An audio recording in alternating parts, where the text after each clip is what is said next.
Welcome back to another look into my horrible childhood. And today, we're going to take a look at Sparlock and all the other toys that are forbidden to Jehovah's Witnesses, including the real toys I had to get rid of when I was a kid, and how the media has reacted to this specific cartoon. But first, let me thank my patrons and supporters who get early access to all my videos, plus free stuff and extra videos. Let's start!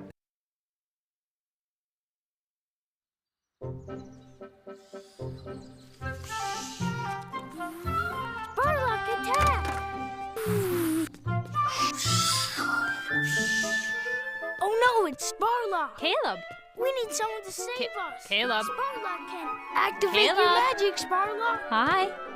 How was school today? Fine. Man, how the times have changed. This was my first and creepiest design before they made me not distractingly horrible and before they gave me my signature red t-shirt with white stripes. Remember, this animation was pretty much made using slave labor in a cult compound by volunteers working 30 hours straight just so this video was released when the governing body wanted it. So it's no surprise that it got as many corners as possible.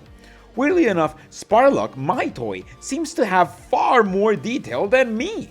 Look at Sparlock's magic cape! Caleb, what toy is that? It's Sparlock, the warrior wizard! Whoa, a warrior wizard. Yeah, my friend gave it to me. All the kids are going to see the movie. Can I see it too? Oh, your friend gave this to you. You look pretty excited about this. Why don't you come over here and get your snack, okay? Just look at my mom's suffering face. She can't focus on the fact that Sparlock was a gift from a friend at school, because if she had, then that would also have been bad. But no, she has to focus on teaching me the very simplistic lesson of magic bad. And even she, a woman in Jehovah's Witness propaganda, isn't looking forward to it. This is what I find the most fascinating of these cartoons. Every single one shows you one aspect of how being a Jehovah's Witness is a source of stress or suffering. And here, they didn't even take 1 minute to show it. Is this toy magical? Mm-hmm. Caleb, who likes magic? Jehovah or Satan? Satan. Right. Magic is bad. That's why Jehovah hates it. Do you really want to play with something that Jehovah hates?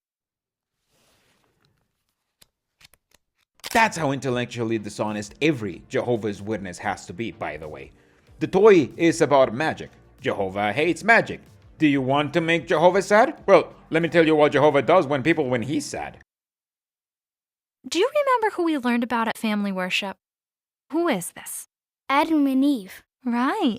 Did they obey Jehovah? No, they disobeyed Jehovah. And he got very sad. So what if you disobey Jehovah and play with toys he doesn't like? Do you think Jehovah will be happy or sad? Sad. Yeah. Do you want Jehovah to be sad? No! I don't want Jehovah to be sad with me. No, I don't want Jehovah to be sad with you either. Because you saw what happened to Adam and Eve when they disobeyed Jehovah. They died. Do you wanna die? How is this even allowed to be shown to children? There should be a law against this, threatening children with death if they don't follow your made-up rules. Because, did I forget to mention, this is all made up. This narrative that Jehovah hates magic is wrong and only based on a couple of Bible verses talking about divination and spirit magic. In the ancient world, you got magic from religion, specifically from whatever divine entity you followed. That's why Moses gets magical powers before he goes to Pharaoh, to be ready for the magical duel against his equivalents who had magic from other gods. And what did Moses use to channel this magic? His staff. His staff is what he used to channel the magic that God had given him, which is why he was able to use his staff in pretty much every single miracle he did, because that's where his power came from, not from God directly. The only time that he was in trouble for using magic with his staff was when he didn't credit God.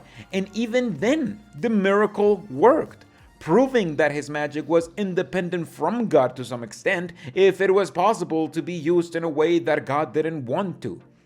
The magic itself wasn't evil, and Moses, educated as a prince in Egypt, would have been educated in the magical arts of ancient Egypt.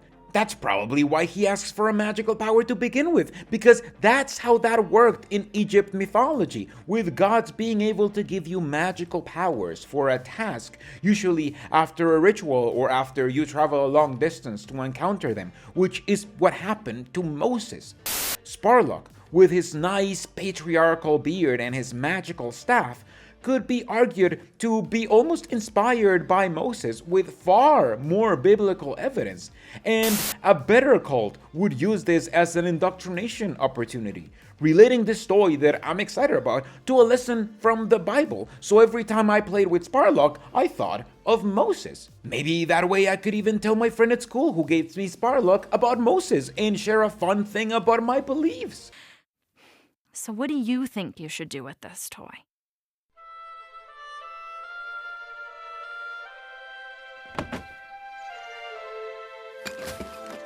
Caleb, I am so proud of you.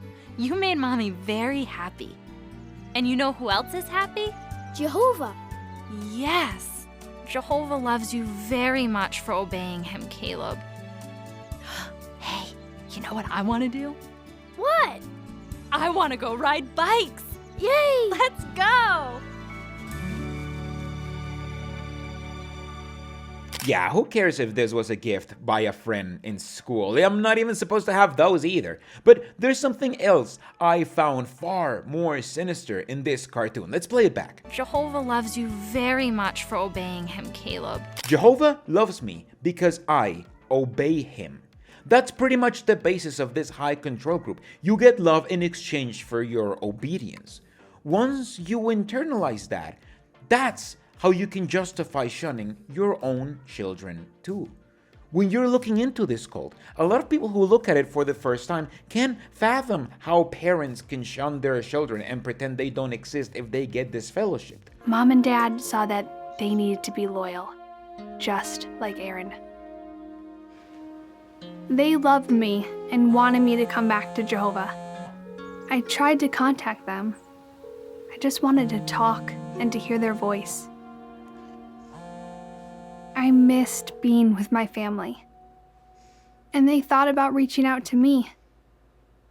But they knew that if they had associated with me, even a little, just to check on me, that small dose of association might have satisfied me. The answer relies on this little indoctrination cartoon. Love is tied to obedience. A child is far more deserving of love if they are obedient, and far less deserving of love if they are not obedient. That is exactly how it worked, not just in the cult, but in my own family dynamics. We could apply ourselves at school and even excel at it. We could repress ourselves in the boring meetings to manage to sit down for too long and boring hours. But if we were perceived as disobedient, we were less deserving of love, with the love being shown to me and my two siblings conditionally, being directly proportional to the general amount of obedience that we showed to them. That's why my mom here doesn't even hesitate to tell me that Jehovah loves me for obeying him through her. The message is clear. You don't deserve love if you don't obey Jehovah. That's why the lesson is titled Obey Jehovah on the first place. And this helps us understand why Jehovah's Witnesses lost their religious registration in Norway, because this is how they treat children. Jehovah's Witnesses shun everyone who is disfellowshipped using the same principle behind throwing away Sparlock. You don't deserve love if you disobey. And this applies to any baptized member of the religion, children included. Despite being one of the most religiously liberal countries in the world, when Norway found out that the Jehovah's Witnesses shun children below the age of 15, they removed their registration as a religious community and the free money that they received for being one.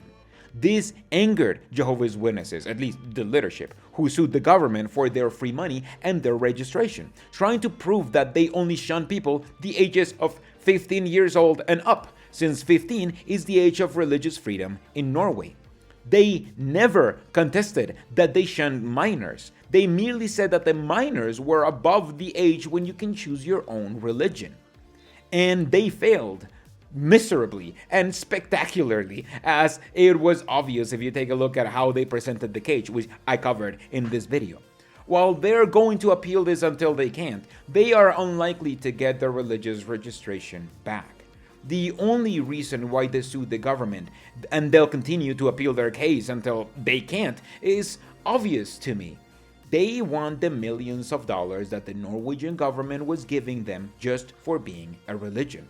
However, they will not only keep losing, but the more they fight, the more attention they get. Their lawsuit loss against the government made national news, along with stories of Jehovah's Witness survivors who told their horrifying stories of growing up in the religion to the entire nation. It even made it to late night shows. Kijk, dat ze geen verjaardagen vieren en een beetje langs de deuren gaan, dan moeten ze het natuurlijk zelf weten. Hè? Geloof lekker wat je wilt, maar mensen kapot negeren als ze niet meer bij jouw club willen horen en seksueel misbruik mild veroordelen in een zelfbedachte rechtbank, dat is gewoon kwaadaardig. En misschien denken deze mensen dat ze in de hemel komen, maar een hemel met 144.000 Jehovah's. And you'll never guess who made it on the show. Nou, goed. Om hier verder over te praten hebben wij iemand uitgenodigd. Hij weet alles over de Jehovah's getuigen en heeft misschien ook wel een oplossing. Dames en heren, laat je horen voor zijn magische heerlijkheid, Sparlock!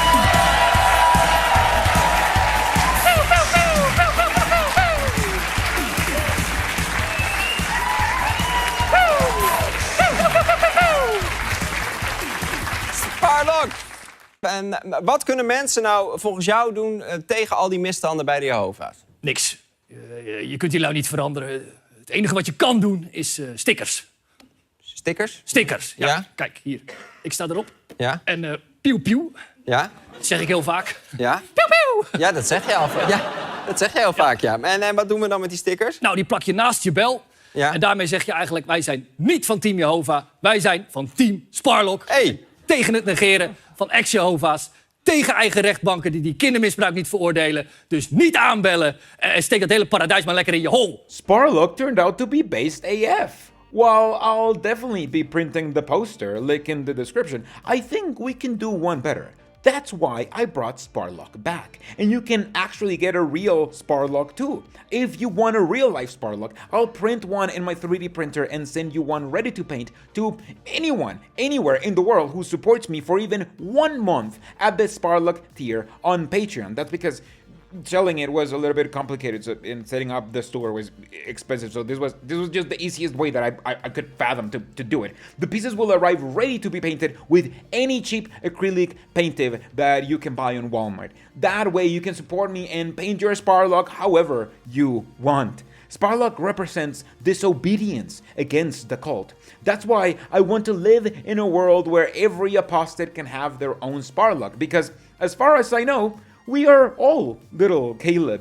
Because if you grew up a Jehovah's Witness, this definitely happened to you, as it happened to me when I had to burn my Yu-Gi-Oh cards and destroy my Harry Potter books that somebody else had given me. If you want to get yours, you can also make a one-time purchase of the file on Patreon, although all of my Patreons can download that for free regardless of the tiers. I'm also dropping a link to the file for my YouTube supporters. You can support it for as long or as little as you want, like all of these guys over here, who are just some of the people who can download their own Sparlock files ready to 3D print at your local library.